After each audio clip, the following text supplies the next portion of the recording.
It started with small things, tiny lessons I didn't even notice at first. A quiet comment here, a soft suggestion there. She never made it obvious, never told me outright what I was supposed to do.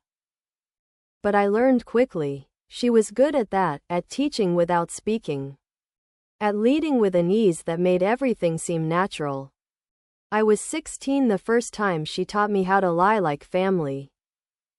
It wasn't the first lie I'd ever told. But it was the first one that mattered, one that had consequences. My father came home from his late meeting, his usual smile in place. The kind of smile that could disarm anyone, even me. He kissed my stepmother on the cheek, his eyes soft with affection. But I saw the way she stiffened, just a fraction of an inch, before she returned the kiss. "Everything good?" he asked, setting his briefcase down. "Perfect," she replied, her voice light. A practiced sweetness that made me wonder if she was ever really being honest with him. "Just making dinner, as usual." I was watching her carefully, trying to read her. She had always been so composed, always seemed like she had everything under control. But that night, she didn't. The tension in the room was thick. A quiet hum that only I seemed to notice. "Did you hear from your sister?" I asked, sitting at the table. Trying to make myself sound casual, even though my voice cracked. I wasn't sure why I'd asked. It felt wrong, but I wanted to know. Her sister was a ghost in the family, a subject we never discussed. Not that I'd seen her in years, but I knew she existed. I could feel it in the way my stepmother changed when her name came up. In the way the air felt heavier. "No, not recently," she replied too quickly, her eyes flicking to me, then back to my father. "She's busy with her life. You know how it is." I nodded, but something in her voice didn't sit right with me. She was lying. She was always lying, but this time, it felt different. My father didn't seem to notice. He never did. He just nodded, satisfied with her answer, and moved on to something else. Something trivial, but I couldn't shake the feeling that I had just witnessed something important, something that had been hidden, buried beneath layers of carefully crafted words. That night, after my father had gone to bed, I found her in the kitchen. Rinsing dishes with a kind of mechanical precision that didn't feel like her. She hadn't smiled once, not genuinely, not the way she always did for him. When I walked in, she didn't look up at me right away. She was focused on the plates, scrubbing them as if they were the only thing left in the world. "You lied to him," I said, my voice almost a whisper. But the words hung in the air between us like smoke. "About your sister." She paused, her hand freezing on the dish in front of her. The silence stretched out, thick and heavy. Finally, she set the dish down and turned to face me. Her eyes, always so controlled, were now full of something else, something darker. "You're right," she said quietly. "But you don't understand. Sometimes, lying is the only way to keep everything from falling apart." I didn't respond, just stood there, watching her. I didn't know what I was expecting, an apology, maybe, or some kind of explanation. But all I got was the quiet of the kitchen. The soft clink of the dishes as she finished her task. "You're going to have to learn how to lie like family," she continued, her voice soft but firm. "It's not about being dishonest. It's about protecting everyone. Sometimes the truth isn't something you can afford to share." I didn't say anything, didn't know what to say. The way she spoke felt like a lesson, like this was something I was supposed to understand. Something I was supposed to learn. And I did. I learned fast. The next time my father asked where she'd been when she disappeared for hours. I said she'd been out shopping, and he smiled and kissed her on the cheek like everything was fine. When he asked me where I'd gone that afternoon, I lied about that too. Just out for a walk, I said. Needed some fresh air. We all started lying like family. It wasn't just about the things we said, it was the way we said them, the way we lived them. It was about what we didn't say, the gaps we filled with our own versions of the truth. Carefully curated to keep everyone happy. To keep everything functioning. To keep everything looking like it was fine. But it wasn't fine. It never had been. And as the years passed, I found myself trapped in this web of lies we had spun. Tangled in a truth that no one would ever say aloud. I could see the cracks in our lives, in our conversations. In the things we all pretended to ignore. But I had learned how to lie just like my stepmother, just like my father. Just like family. And the worst part? I had started to believe it. I had started to believe the lies we told each other, the lies we told ourselves. And I didn't know how to stop. It wasn't until I stood in front of the mirror one day, looking at the person I had become, that I realized how deeply I had learned from her. I had become just like my stepmother, the woman who could lie to herself so convincingly that even she started to believe it. I had learned how to lie like family, and I had learned how to live with it. But somewhere deep inside, I wondered if I'd ever be able to look myself in the mirror again, without questioning the cost of the truth we had buried so deep. It was a Saturday afternoon when she taught me how to lie like family. Though I didn't know that's what it was at the time. I had always thought the world was a place for truths to be spoken, for honesty to be valued. But that afternoon, my stepmother showed me just how much could be hidden in a smile. In a few well-placed words. How easy it was to shift the narrative. To make people see what you wanted them to see, without ever telling them what was real. I had come home early from school, feeling the usual weight of the hours I would have to spend with them. Pretending everything was fine. My father, as usual, was busy with his work. The papers scattered around the dining room table, while my stepmother was in the kitchen, humming softly as she prepared lunch. The house smelled of fresh herbs and garlic, a comfort in its routine, but something felt off. I couldn't put my finger on it.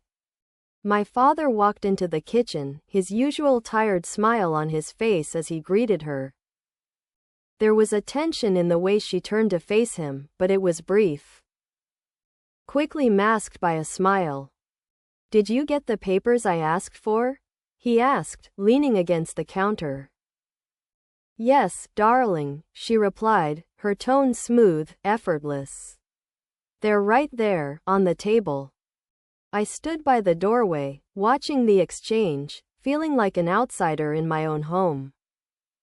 My father had always been busy with work, wrapped up in his career. And I had gotten used to it, but something felt different today.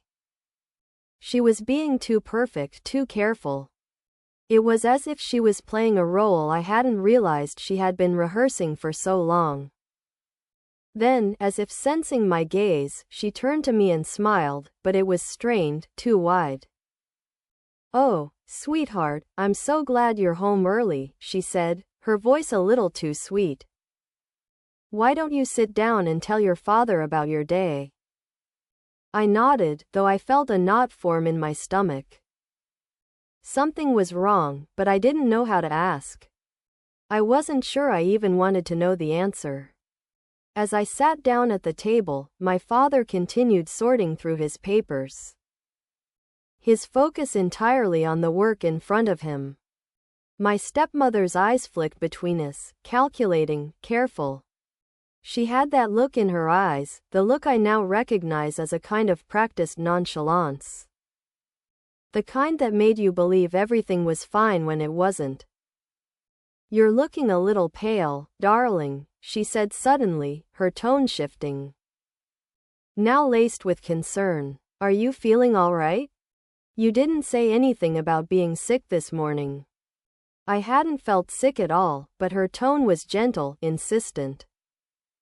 And in that moment, I understood. It wasn't about the truth, it was about the story we told.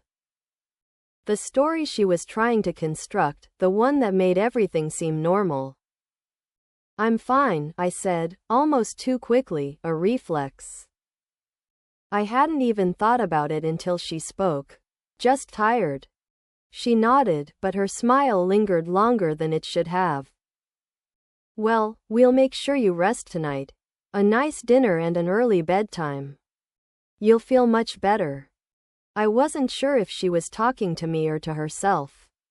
Either way, it felt like a lie. I felt it hanging between us, suspended in the air. It wasn't just the words, it was the way she said them. The deliberate care she took in crafting the illusion of control. The way she made everything look like it was fine when I could sense it wasn't. Later that afternoon, as I helped her clean up in the kitchen, she turned to me. Her voice quieter, more measured.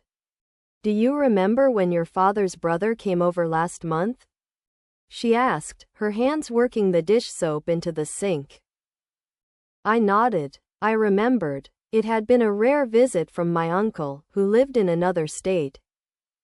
He'd stayed for a few days, but nothing out of the ordinary happened, at least that I could recall. Well, she continued, he had been asking about you. About how you've been doing in school, if you've been getting along okay. He told me to make sure you were taking care of yourself. But of course, we both know that's nothing to worry about.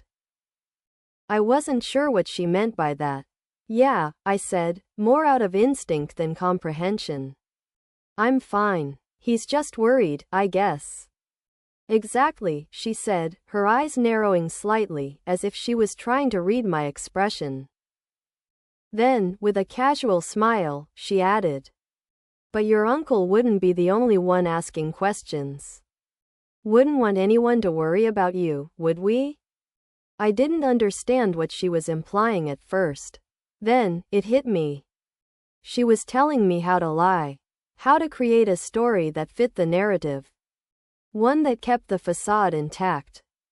She was showing me how to protect not just ourselves, but how to protect the image of us. Of this perfect family, from anyone who might see through it. Just tell them what they want to hear, she said softly, like a quiet lesson. Give them the answers they expect. Everyone wants to feel like everything's fine. And if you give them that, it's easier for everyone. I stood there for a moment, the weight of her words sinking in. It wasn't just about telling a lie, it was about making the lie seem true. Making it believable, even to yourself. And that's when I realized something. She wasn't just teaching me to lie about trivial things. She was teaching me how to lie about the things that mattered.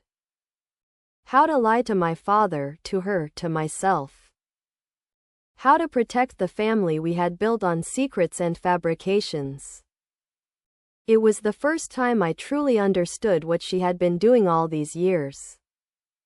She wasn't just keeping secrets, she was making sure the lies never cracked, never faltered. Never showed themselves for what they were. And in that moment, I learned how to lie like family, how to keep everything hidden. Even from the people who loved me. And I understood that, from now on, I would have to live with it. The lies, the stories, the perfectly constructed image of us, woven so tightly that we could never unravel it, even if we wanted to. It wasn't until months later that I realized how deeply I had learned from her. How much she had shaped the way I viewed the world. The lies had become second nature, so natural, I barely noticed them anymore. The way she smiled when my father asked about my schoolwork. The way she reassured him that everything was fine, when behind the curtain, nothing was. It was like a game, a delicate balancing act of truths and half-truths, carefully crafted so that no one would ever suspect the cracks beneath. It wasn't just the big lies, those were easy to spot, easy to unravel if you cared enough to dig. It was the little ones, the ones that had built up over the years. The ones she had taught me how to weave into the fabric of our lives. She taught me how to lie with grace. How to make the lie seem like a truth by acting like it was. The more we did it, the easier it became to wear those lies like a second skin.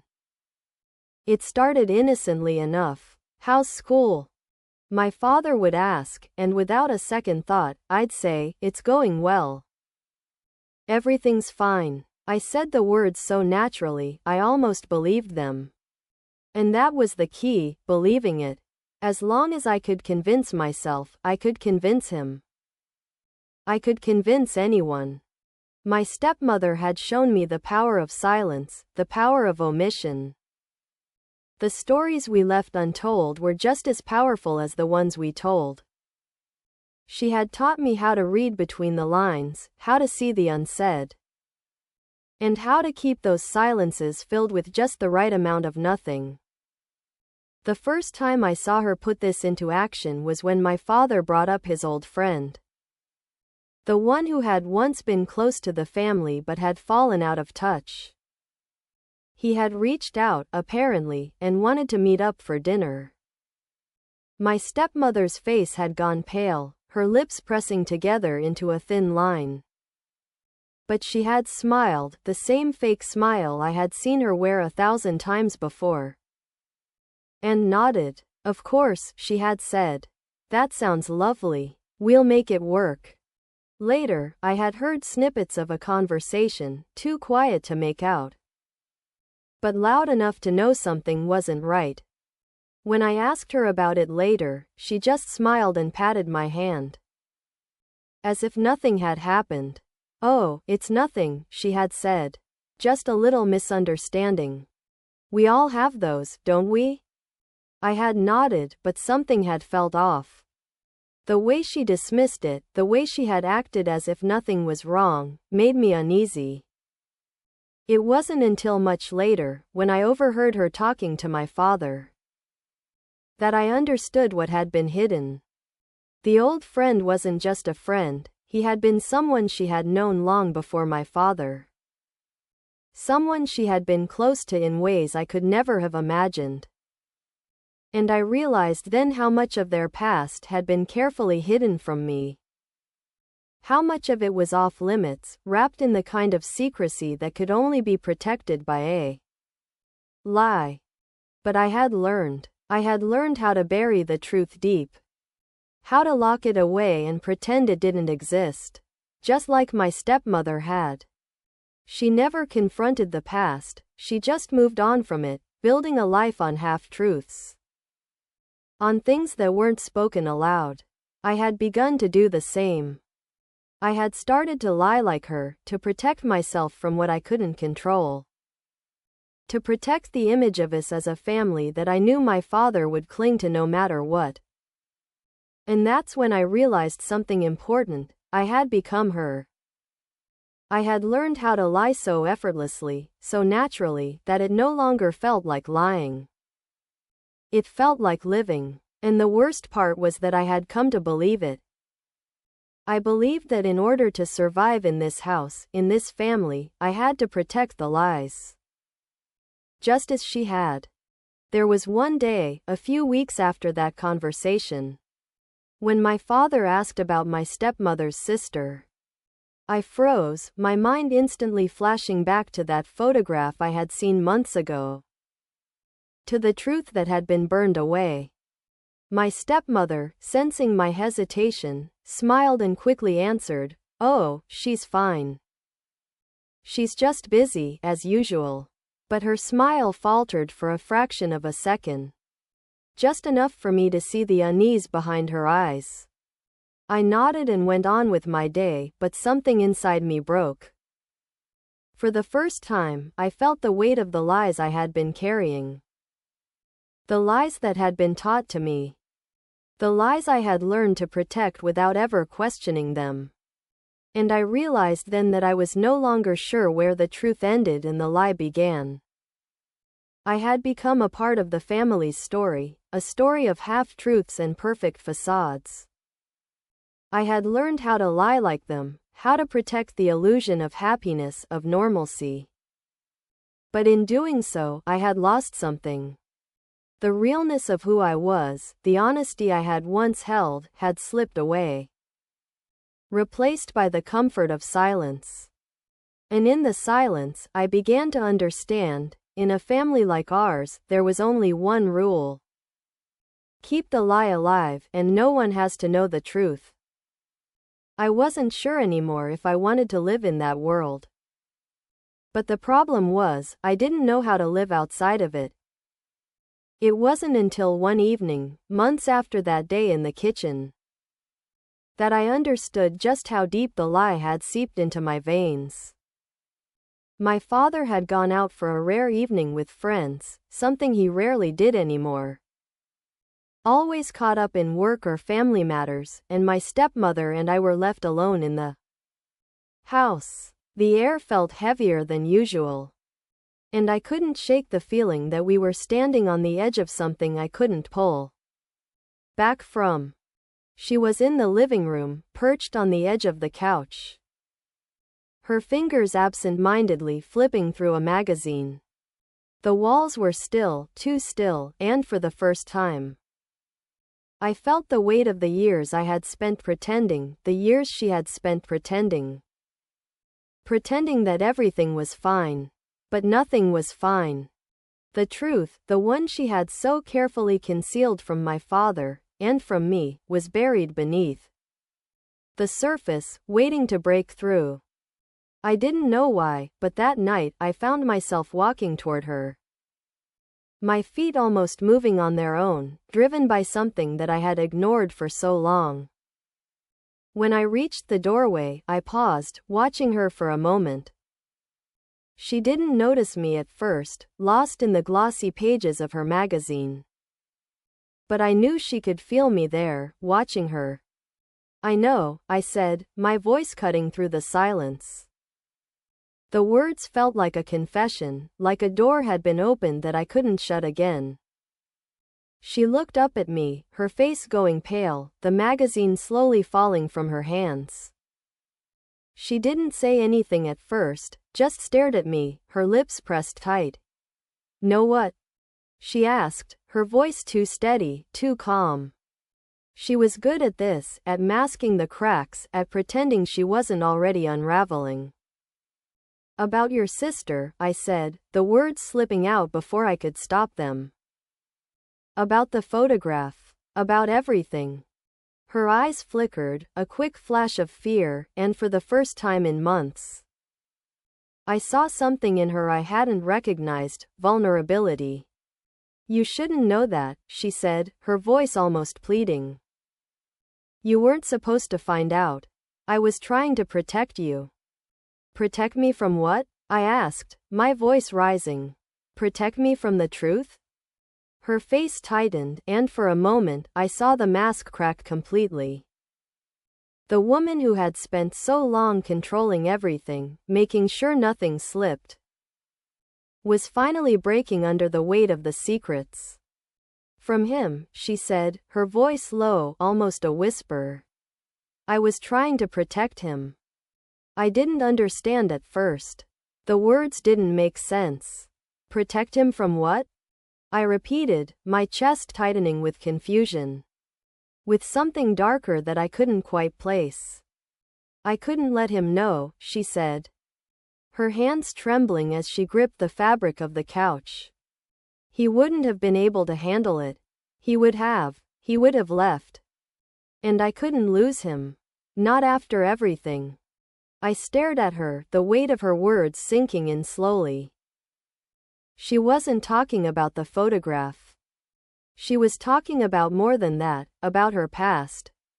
About the secrets she had been hiding from him, from everyone, from me. She had lived a life that she thought my father couldn't handle.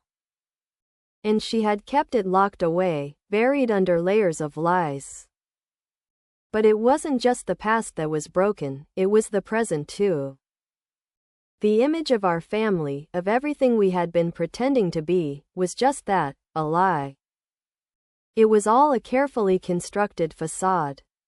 You lied to him, I said, my voice quieter now, the bitterness in my throat hard to swallow. And you lied to me. We've all been living in this illusion. She stood up then, her face pale, her body tense, like she was preparing for something. For a confrontation that she knew was coming but couldn't avoid. I didn't want you to see the cracks, she whispered. Her voice trembling with the weight of years of secrets. I didn't want you to see how broken we really are. Maybe I needed to see it, I said, the words sharp but true. Maybe we all needed to see it. Because this lie we've been living doesn't work anymore. It's too big to ignore. Her face crumpled then, her hands falling to her sides as she let out a ragged breath. The last of her control slipping away. I'm sorry, she said, her voice breaking. I'm so sorry for everything. I didn't mean for any of this to happen. I didn't know how to respond. The words felt too big, too heavy. I had spent so long trying to hold everything together, trying to keep the illusion intact. And now that it had shattered, I didn't know what to do with the pieces. I had spent so long pretending I didn't know, pretending that everything was fine, but now, with the truth in front of me, I felt exposed, vulnerable. Like I had been living someone else's life. I turned away from her, my chest tight, my heart racing, and I walked out of the room, leaving her behind in the quiet, broken silence of the house. The truth had been spoken, but it hadn't set us free. It had broken us, and there was no going back. I didn't know where we went from here. I didn't know if we could ever go back to being a family. If we could ever put the pieces together after everything had been torn apart. But I knew one thing for certain, the lie had finally been exposed. And it had taken everything with it. I spent the next few days caught in a strange limbo. A place between the life I had known and the raw, painful truth that had torn it apart. The house felt like a shell, like a place where everything that had once made it home had evaporated, leaving behind only the hollowed-out structure. My father was still here, still moving through his days with the same oblivious smile. And my stepmother, she was still there, too, but she wasn't the same. Neither of us were. I didn't speak much. Neither did she. We were both too afraid of what might break if we opened our mouths. Too afraid of the questions we couldn't answer. Of the guilt that might spill out if we dared to say anything more than what was expected. We were ghosts in the same house, occupying the same space but not truly there. Not truly living in it anymore. One evening, as I sat in the living room, staring at the flickering flames in the fireplace, I heard the soft click of my stepmother's heels on the hardwood floor. I didn't look up, but I could feel her presence. She stood there, just behind me, for what felt like an eternity. The silence between us stretched so thin I could almost hear it fraying. Finally, she spoke. Her voice was soft, hesitant. I've been thinking about what you said, she began. Her words hung in the air like a fragile thread. About the lies. About everything we've been hiding. I didn't turn around. I couldn't. The truth still felt too heavy in the room, pressing in on me, suffocating me. What do you want me to say? I asked, my voice flat, colder than I had intended. That it's all okay now? That we can go back to the way things were? Her breath caught, and for a moment, I thought she might leave. But instead, I felt her sit down beside me, her presence still so close, but miles away. I'm not asking you to forgive me, she said quietly. I need you to know that I never wanted this. I never wanted to hurt you. I didn't respond right away. I couldn't. What could I say to that? You lied to me. You lied to my father. You lied to yourself. But what good would it do to say any of that? The truth was out now. Everything had already shattered. And there was no putting it back together. I don't know how to forgive you, I said finally. My voice a little more fragile than I wanted it to be. I don't know how to even start to fix this. She was quiet for a long time. I could feel her eyes on me. But I still couldn't bring myself to look at her. I know, she said softly. I don't expect you to forgive me. Not yet. But I hope, one day, you'll understand why I did it. I shook my head, the bitter taste of understanding sitting heavily on my tongue. You were protecting yourself, I said. Not us. You were protecting the image of this family, not the truth. She didn't deny it. Instead, she just nodded, a single tear slipping down her cheek. I thought I was keeping things together, she whispered. I thought I was protecting everyone by keeping the truth buried. But now I see. I see how much I've hurt all of us. We sat there in silence for a long time, neither of us knowing what to say, what to do. The fire crackled softly in the background, but it felt distant. Like it belonged to someone else's life. Someone who had never been through this kind of pain, this kind of betrayal. Finally, I turned to her, my heart heavy with everything I still wanted to say. But the words wouldn't come. I had learned how to lie like her. To protect the illusion of something perfect. I had learned how to bury the truth and pretend it didn't matter.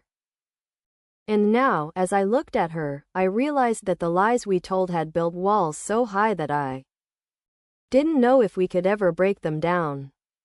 Do you love him? I asked, the question raw and unspoken for so long. My heart was pounding, the words hanging between us, unsteady and fragile. She looked at me then, her eyes filled with the kind of sadness I had never seen in her before. I did, she whispered. I thought I did. But love doesn't survive lies. And I see that now. The words hit me harder than I expected, leaving me breathless. Love doesn't survive lies. It was a simple truth, one that cut through everything we had built, everything we had hidden. And in that moment, I realized that no matter how much we wanted to pretend, no matter how much we wished things could go back to the way they were, the truth had already done its damage. I stood up, my legs shaky, my heart heavier than it had ever been. I can't stay here, I said, my voice barely above a whisper. Not like this. She looked up at me, her face pale and filled with something like regret, but also resignation.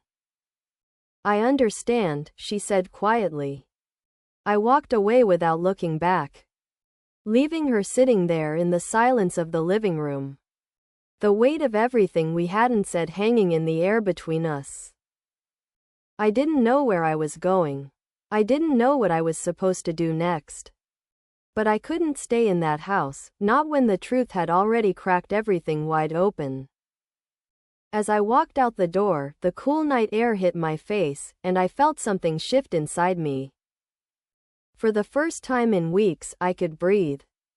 The lies had built walls, but the truth had torn them down. And now, it was up to me to figure out how to rebuild, whether with her, with him, or on my own. But whatever came next, I knew one thing: I would never lie like family again.